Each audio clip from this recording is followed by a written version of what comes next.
Eu sinto como se o mundo inteiro me odiasse. Sinto que não tenho fãs aqui.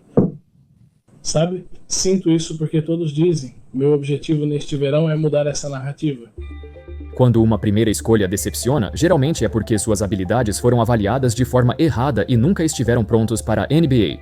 Pense em Anthony Bennett ou Kwame Brown. Às vezes, lesões impedem que alcancem o próximo nível, como Greg Oden ou Zion Williamson. E então tem o DeAndre Ayton, um jogador que às vezes parece ser uma força absolutamente dominante, mas na maior parte do tempo ele é indiferente e não tem a determinação de um típico prospecto número 1. Ele tem talento e habilidade, mas só acessa isso às vezes. Às vezes, ele brilhava em atuações que mostravam por que ganhou o apelido Dominaton. Isso faz você se perguntar o que está impedindo ele de alcançar todo o seu potencial. Será que é por causa do ambiente em que ele esteve? Ou é simplesmente o jeito dele pensar? Após ser dispensado pelos Blazers, ele foi para os Lakers. Apesar da carreira produtiva, esta pode ser a última chance de Ayton na NBA. Se não der certo aqui e ele for analisado sob holofotes intensos, sua carreira não vai se recuperar. Mentalmente, ele nunca vai se recuperar.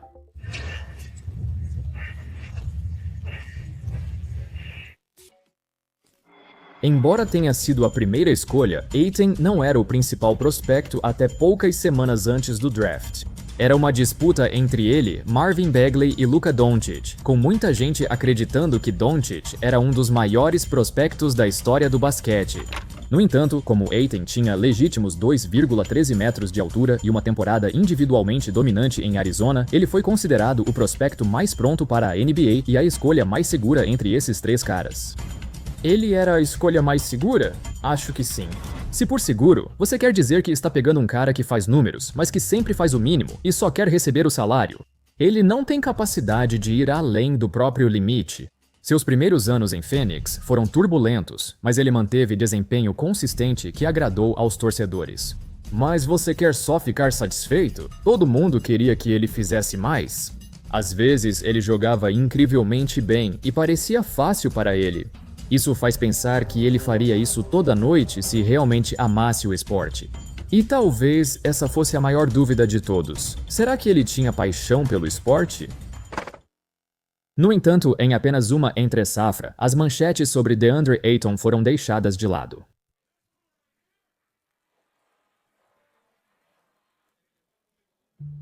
Com Chris Paul chegando em 2020, o Phoenix Suns voltou aos playoffs e chegou às finais pela primeira vez desde 1993. Enquanto os torcedores estavam radiantes com o novo sucesso do time, Ayton era o único que não estava feliz nos bastidores. Veja, quando Paul se juntou ao Phoenix Suns, foi principalmente por causa de seu relacionamento com o técnico Monty Williams. Monty chegou ao Suns por volta da mesma época e tinha outra ideia de ataque. Ataque focado em Chris Paul e Devin Booker, com os demais apenas cumprindo seus papéis e dando suporte. Assim, no terceiro ano na NBA, Ayton teve queda significativa nos números.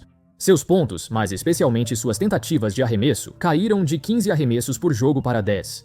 Mesmo assim, o Suns surpreendeu e chegou às finais de 2021 com Ayton sendo crucial, especialmente contra o Clippers, usando seu tamanho para dominar o time menor.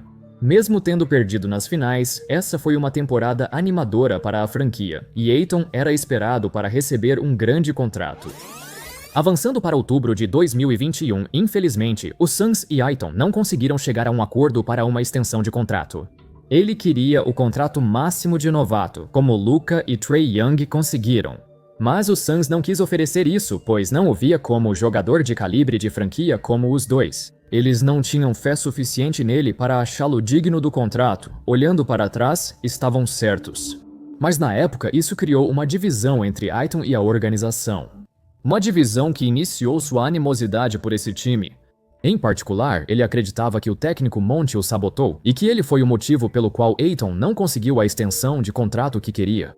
De acordo com Jack Fisher, do Bleacher Report, ele afirmou que Ayton não é exatamente um dos favoritos do técnico principal de Phoenix. Monty Williams supostamente reclamou sobre a falta de foco de Ayton. Após a melhor temporada da história da franquia, em que o time registrou impressionantes 64 vitórias, essa era a melhor chance que o Suns já teve de conquistar o título. Então aconteceu o jogo 7.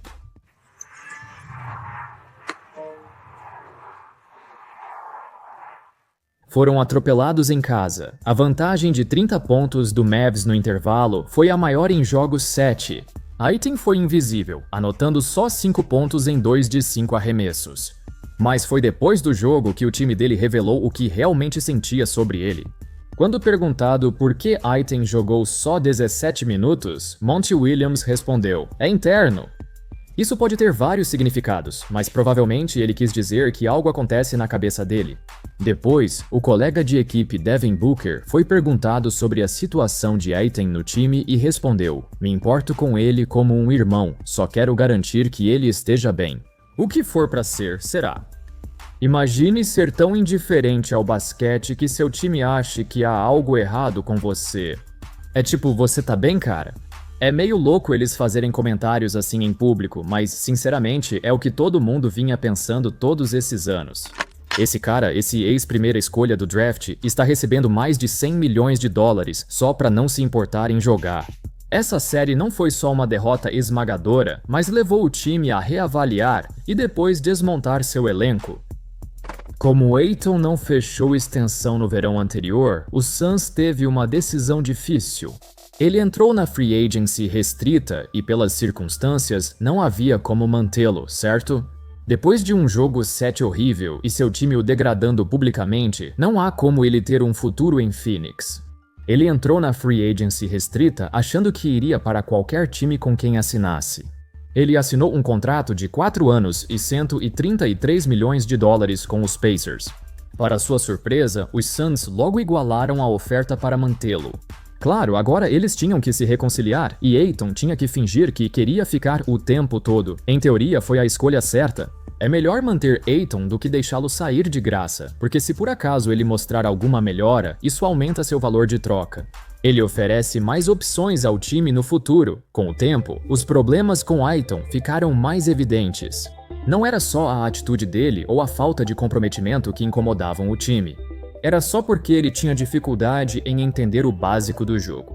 Já vimos Chris Paul e Devin Booker gritarem com ele várias vezes quando ele erra uma rotação, está no lugar errado ou simplesmente não se esforça para mexer os pés. Esses são hábitos ruins evidentes que ele tem desde que entrou na liga e nunca sumiram. Quando ele chegou na liga, diziam que ele seria uma combinação do explosivo e energético Shawn Kemp com a habilidade defensiva de David Robinson. Quer dizer, é uma projeção bem otimista, mas todo olheiro da NBA nos Estados Unidos tinha muita fé nesse cara. Apesar do tamanho e agilidade, ele nunca foi bom bloqueando arremessos e sua disposição era limitada. Juro por Deus, se DeAndre Ayton tivesse a disposição e a vontade de alguém como Josh Hart, ele faria 20 pontos e 20 rebotes toda noite. Depois de anos de decepção e estagnação, com os Suns tomando uma decisão ruim atrás da outra, Ayton finalmente foi trocado.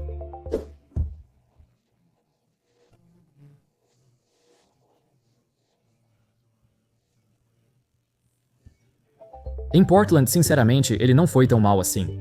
Como ele nunca corresponderá à posição do draft, cada erro será analisado minuciosamente. Ninguém fala das coisas boas que ele faz, só das coisas ruins. Uma coisa que eu ainda não mencionei é que ele perdeu um monte de jogos ao longo dos anos. Lesões na parte inferior do corpo, nos joelhos, panturrilhas, tornozelos e até uma vez em que a casa dele ficou coberta de neve e ele não conseguiu chegar à arena. Ayton virou motivo de piada para todo mundo e é raro ver qualquer menção positiva sobre ele. Os 2 anos dele em Portland não foram ruins, só esquecíveis. Mesmo no pior cenário, ele foi superior ao que Jusuf Nurkic deu ao Phoenix. Houve até um pequeno período em que as pessoas acreditaram que talvez o Suns não o tenha utilizado corretamente. Talvez tenha sido o próprio time que criou um ambiente problemático para ele. Esse pensamento logo foi descartado quando surgiram relatos de que o problema era ele. Os Blazers aceitavam Ayton errando ou sofrendo pontos do adversário. Eles entendiam que ele jogou apenas 55 e 40 partidas em 2 temporadas em Portland por causa de lesões. Mas no fim das contas, eles não podiam conviver com seu mau comportamento. Os atrasos para os voos do time e para os treinos, o fato de faltar aos compromissos de reabilitação. Os torcedores o viam arremessar cadeiras quando era retirado dos jogos. Uma fonte da equipe relatou acessos de raiva no vestiário após ele ser excluído por falta de esforço. Era surpreendente o quanto Ayton estava desinteressado. Sua produção em quadra nem era ruim, mas por causa de todas essas atitudes, ele deu tanta dor de cabeça para o time que eles estavam dispostos a se livrar dele por nada. Sem propostas de troca, sem negociações, apenas tirem ele do time e sigam em frente. Em 29 de junho, Blazers e DeAndre Ayton rescindiram o contrato.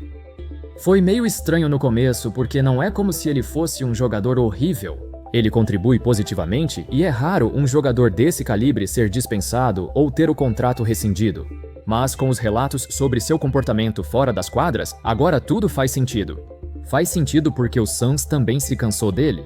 Faz sentido já que o Blazers escolheu outro pivô no draft de 2025 uma semana antes da rescisão do contrato de Ayton. Isso significa que eles não tinham intenção de mantê-lo, assim John Hansen poderia ganhar minutos como pivô. Agora, ao se juntar ao Los Angeles Lakers, acho que todo mundo percebeu que essa é a última chance de Ayton. Talvez dê para ser preguiçoso no Suns ou Blazers, mas em Los Angeles, onde a mídia da NBA é intensa e afeta toda a vida do jogador, se ele continuar assim, os torcedores vão perceber e isso vai ganhar destaque nacional. Ao longo do vídeo, destaquei pontos negativos do jogo do Ayton, mas ele continua sendo um legítimo jogador de NBA com 2,13 metros e 118 quilos.